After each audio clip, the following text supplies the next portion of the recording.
Sa gito'y buhaton sa bata, basta magsigi og saba din sa sulod, atong adto sa gawas, aron adto mo magtabi-tabi dito. Aron malingaw siya. Mutabi raman gyapon na bisag tuanan nas gawas. Mao man ay iyang ikinahanglan. Pero anhin na sa sulod niya buhaton, kita madisturbo na ta.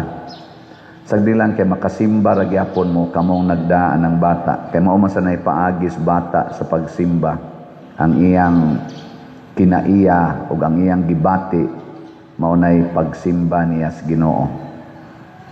O maunay gitawag og the truth. Ang bata nakasintro gina sa truth. Dili na pwede natong supakon. No? Lingay mong tupad ingna nakasintro kas kamatuoran. Ingna nakasintro bakas kamatuoran o nakasintro lang kas imong gusto.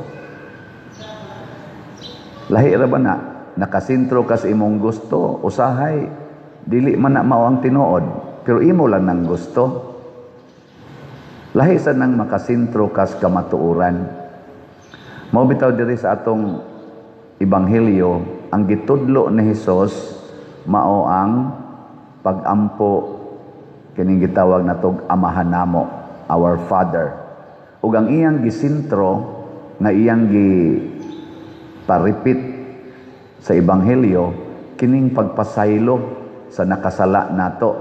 Ug unsa may iyang emphasis ingon siya, kon pasayloon ninyo ang nakasala kaninyo, pasayloon usab kamo sa inyong amahan nga atua sa langit. Apan kung dili ninyo sila pasayloon, dili usab kamo pasayloon sa inyong amahan nga atua sa langit. Kinsay mooyon ani, taas ang kamot. Taas yan. Ang kanang wa mo isa, wa mo mooyon. So posible na mong maimperno. Sa ato pa dili mo pasaylo basta dili mo kauyon. No? Pero ang gusto ni Kristo, pasayloon gyud ang nakasala ngan hinato. Doon na pagan ini emphasis 77 times, kapito. Nganong mao man ay emphasis ni Kristo aron makit-an nato ang kamatuoran. Kana manggong mangita tag kamatuoran nga gigiyahan tas atong kasuko, gigiyahan tas atong kalagot ug pagdumot, di ta kakita as kamatuoran. Mahimo kang biased. Naminaw mo sa hearing dito sa ICC, naam na social media, nalingaw kog paminaw, naabutan kog alaunas kaadlawon. Kay aligri man kayo, musulti ang side sa prosecutor katong nagkiha nga nagpapriso dito sa atong former president, musulti sad ang kaning defense panel. Mao pa man ni part hangtod pa man ni kuno sa karong 27. Kada adlaw na sila tubag-tubag, sukli-sukli. Malingaw ka Mailhan gid nato kinsa tong nangitas kamatuoran o kinsa tong nangita lang yun sa katumanan sa iyang gusto. Ngano man? Kay ako nakita lang tingali sayop sad ko, pero murag naaman say ubang mga vloggers o mga komentary sa mga lawyers nga akong napaminaw nga ni jibe sa akong initial observation.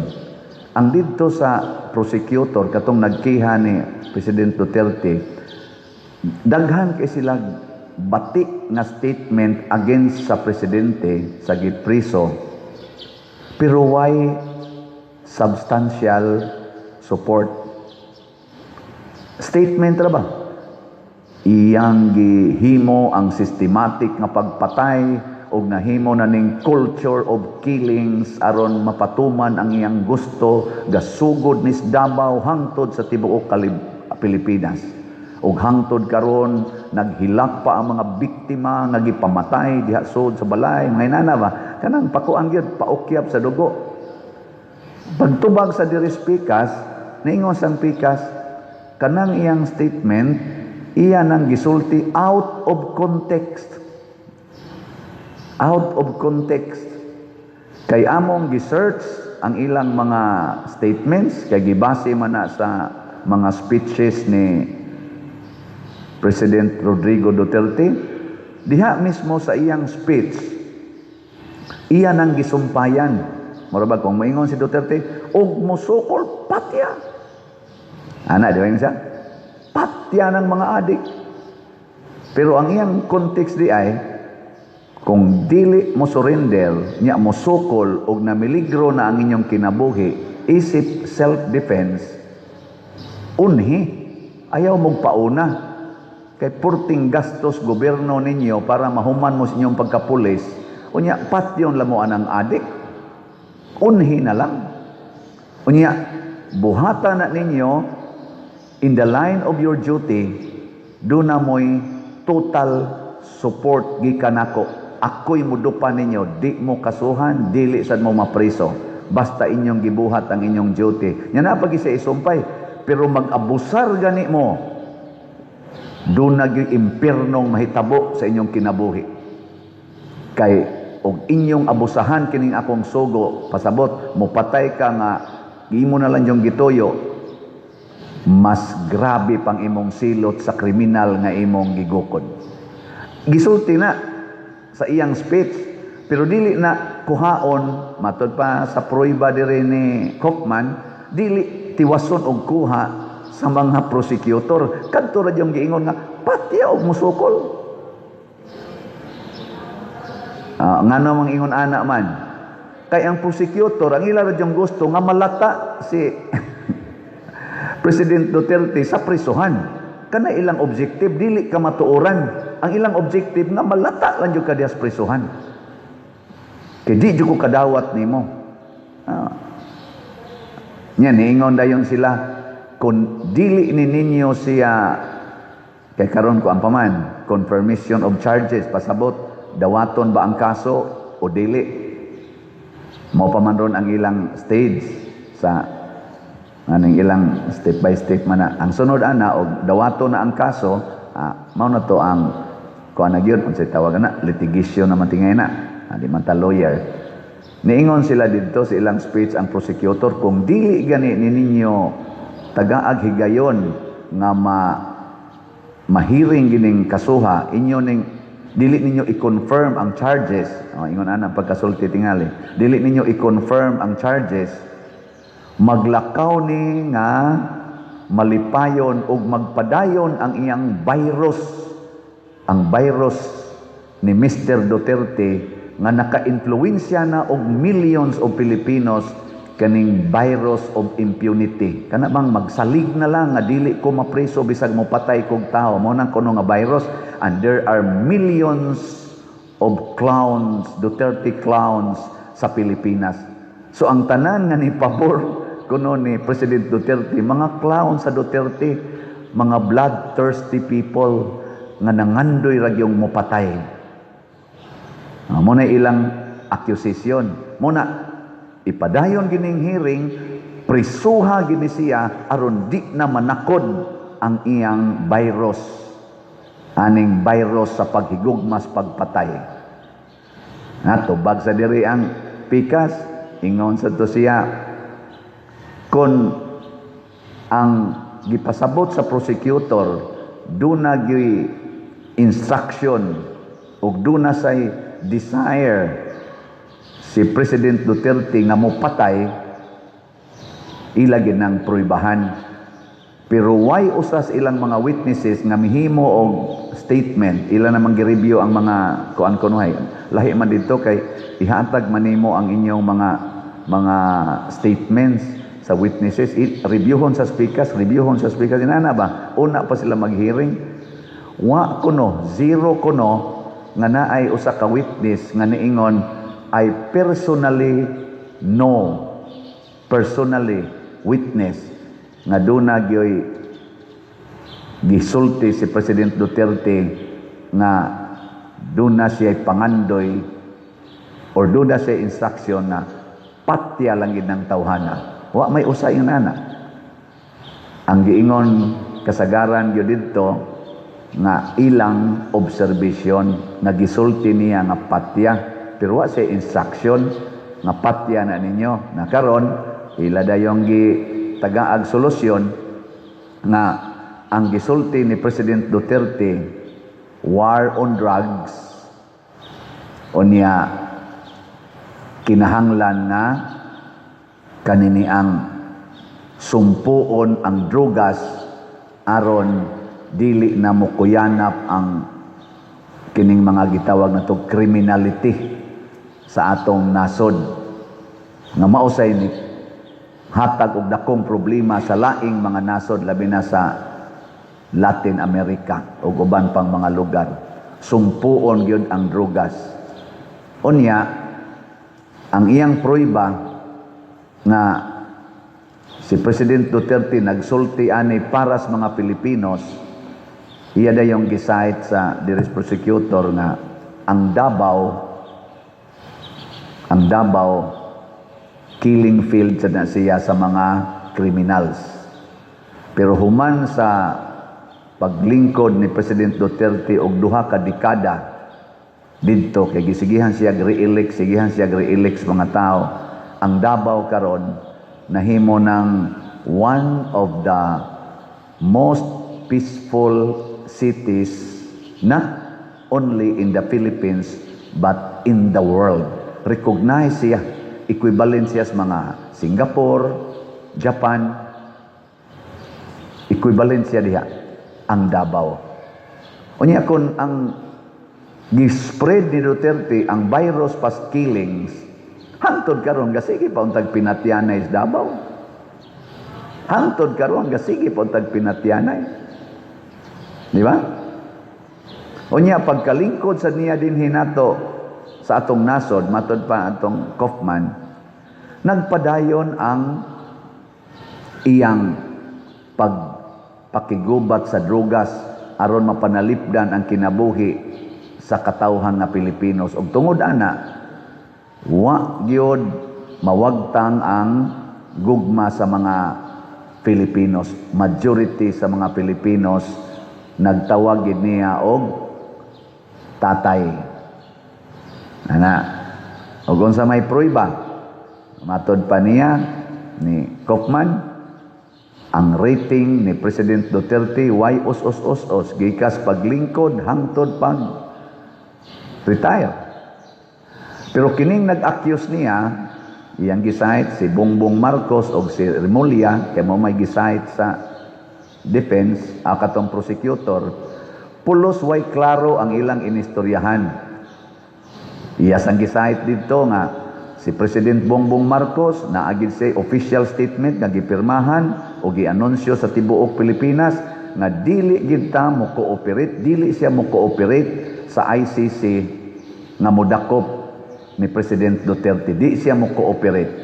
Pero ang resulta, ni cooperate. Si Crispin Remulla, kanarong atong DOJ, kay mo may gibasihan nga statement niya, nga di na jud kuno ma-prosecute si President Duterte dinhi, kay ang influensya kunong President Duterte, makalimpyo sa mga ebidensya, why police nga mo go against niya, why witness nga mo go against niya. Kay porti jud kuno ka-powerful ni President Duterte din sa Pilipinas, mo nang di siya pwedeng anhi dinhi i-hearing, dadong gi siya ICC. Kay di si wa gi powerful, mas powerful niya diri si more control niya tanan ba. Ana. Unsa may tubag sa prosecutor, ningon sila nga kanas Crispin Remulla, otro sa nangwa gioy baruganan, kay didto sa hearing sa Senate, iya sa nang gisulti, di gid ta mo cooperate. Pero naa sila nakuha nga ebidensya, telephone calling, wala niya gisulti kinsa, upat ka tao nga nag-istorya, kuyog ni Remulla, telephone conversation nga nag-discuss sila unsaon nila paghimo ang systematic nga pagdakop ni President Duterte nga mapadaan adto sa dahig. Ug proud pa kuno kaayo ang usa nga niingon, ako mo'y nag-represent ni Bongbong Marcos para i-arrange yung maayo ang system para dakpon gining kana kani manggawas gid unya ni og madayon ang hearing. Pero ang ako lang gitan-aw ba, kung mangita kag kamatuoran, ang prinsipyo nga barugan mao ang ebidensya. Sa ato bang balaod ba? Dili ang istorya-istorya o ang imong mga gitawag og subjective opinions, kung dili ebidensya. Wa sila'y klarong ebidensya ang prosecutor so far. Bakba ray gaaya kadaghan na sa nakadungog ana nga nipatay siya 30,000, nipatay siya. Kadaghan na takadungog ana dinhi. Nya wa gyud kaso nga gifile ngano man kay dili sila ka-file og kaso kay puro ra istorya. Matod pa sa ni Kaufman, murabag words for the wind, mga pulong nga para ras hangin. Pero kung si President Duterte kuno'y mosulti, his word is his word. Murabag barugan niyang iyang word. Pero kung si Bongbong Marcos kuno'y mosulti o si Crispin Remulla, para ra ginas hangin, way kamatuoran. Ang mga ingana, bilingi ay mong tupad. Ingna, mubarog ka sa imong pulong. Barugan na ni mo imong pulong. Unya, kay niingon man mo nga ang slot mo'y atong solusyon aning atong mga project. Mubarog mo ana, dili.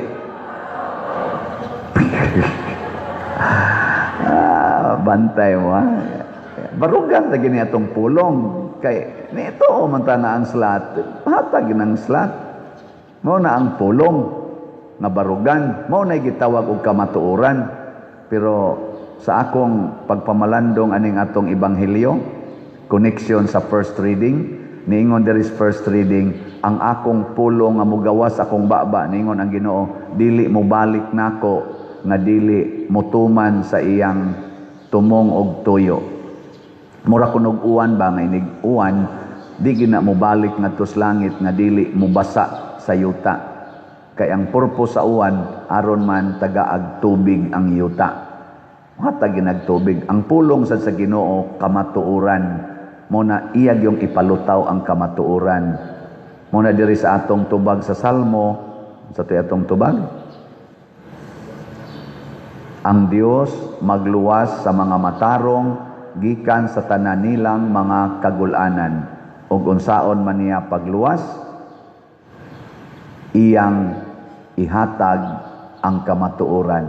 Matod pa ni Kristo, ang kamatuoran mao'y mudala ninyo sa kaluwasan.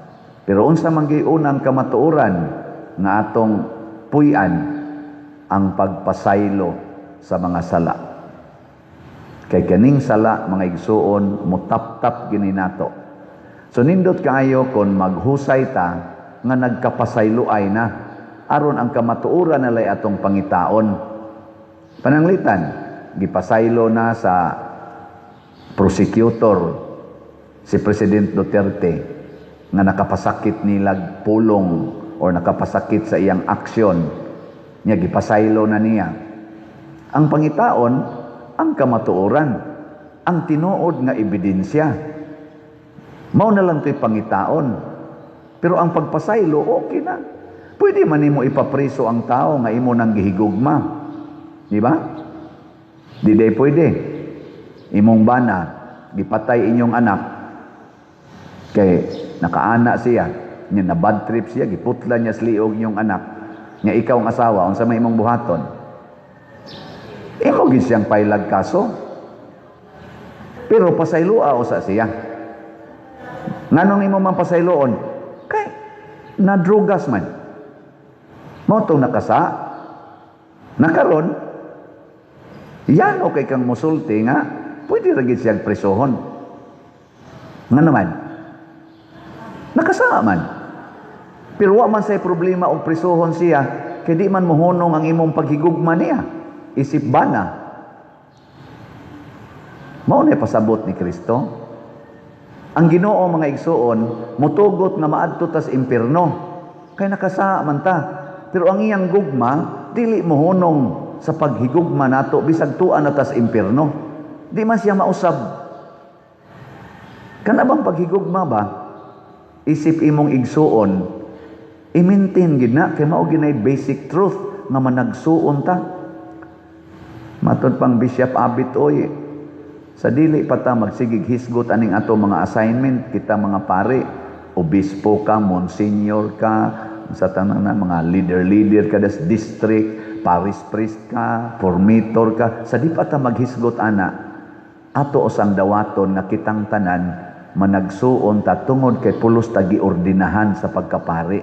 Ang atong ordinasyon sa pagkapari maoy nakapahimo natong managsuon. Sa di pa ta maglalis diri sa babaw karing unsay mga posisyon nato, unsay nabuhat nato, i-establish usa nga miila ko nimo nga igsuon ti ka kay pari ka.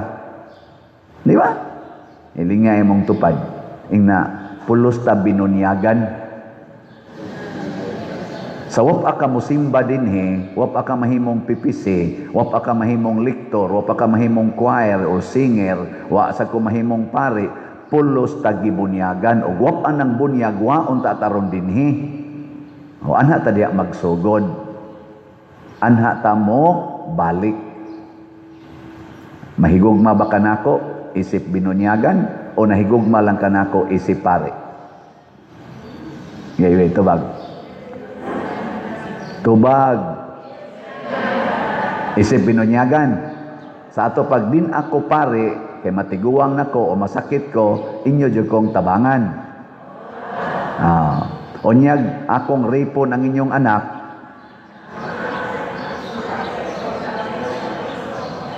inyo gyapon kong tabangan. Dito sod sa prisuhan. Nya di gid mo masuko nako, inyo ra kong pasayloon. Kay binunyagan man ta. No? Awa naman nubag ang makanahan. Nabisan pag makahibaw mo nga ako din gidispal ko ng inyong mga slot, padayon gyapon mo palit og slot. Istoryahe. Pero congratulations kung tinuod na kay ako, maging sino ka man, mamahalin kita. Na-statement si President Duterte nga touching kayo, ingon siya, dili ko, muwib ko sa akong right sa pagtambong sa confirmation of charges sa ICC. Una, tungod kay di jud ko mudawat nga dunay jurisdiction ang ICC sa akong pagkatao. Illegal gid ning pag-kidnap nila nako o pagpadala diri. Iya gid nang gibarugan. Ikaduha, dili muhangyo ko nga respetuhon ang akong kalinaw diri sod sa silda nga ilang gibutangan nako. Malinawon siya. To ako no sa silda.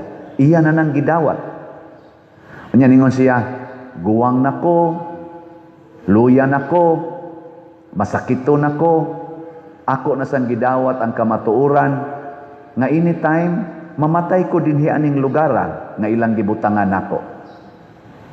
Para sa mga tao nga nangandoy nga mahitabo ni nako, pasabot nga mamatay siya didto, hinumdumin ninyo nga ang akong kasing-kasing o ang akong kalag kanunay yung naas Pilipinas. Mamatay man ko niining maong sitwasyon, padayon kong nahigugma sa Pilipinas. Ana siya. Pasabot, kung muhisgot siya Pilipinas, apil ang mga kontra niya. Tibuok yung Pilipinas ang iyang gimahal. Dili lang para sa iyang kaugalingon. Nya na ni comment nga attorney. Tanawa ragod ang statement ni President Duterte, wa siya mangayog tabang, wa siya mangayog support. Wa gani siya moingos mga Pilipino, alsa na mo, pagrally na mo para maluwas ko diri. Wa. Iya ra gyung giangkon ang tanan hangtod sa kamatayon. Pero iyang assurance, nahigugma gyud ko ninyo, nahigugma ko sa Pilipinas. Ang akong kasing-kasing og kalag, ang akong lawas madugta man pero ang akong kasing-kasing og kalag naagi diha sa Pilipinas. Kanunay kong nahigugma sa Pilipinas. Oh, nindot kahit paminahon. Ingna ko no, kanunay jud kong mahigugma sa atong parokya. Ingna pa no.